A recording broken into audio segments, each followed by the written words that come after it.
आई मैना के अंगना सोहान बहिना, जेना लागैया शोभा के खान बहिना, जेना लागैया शोभा के खान बहिना। गौरी ओ शंकर युगल रूप मोहित, के का सकति अछि बखान बहिना।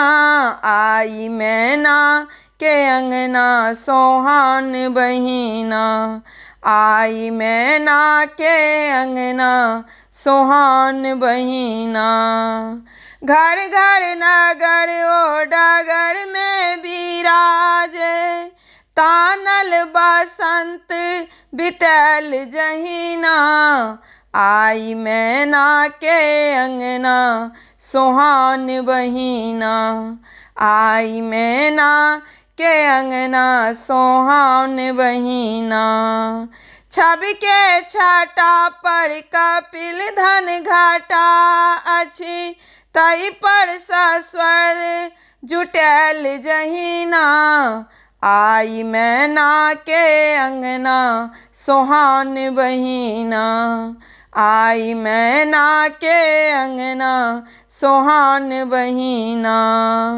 मोद प्रमोदी पबि उमरल अछि, उदित देखू पूनम के चांद जहिना। आई मैना के अंगना सोहान बहिना, आई मैना के अंगना सोहान बहिना। शिवरात्रि शिवम करल विश्व भरि में, शिवरात्रि शिवम करल विश्व भरि में।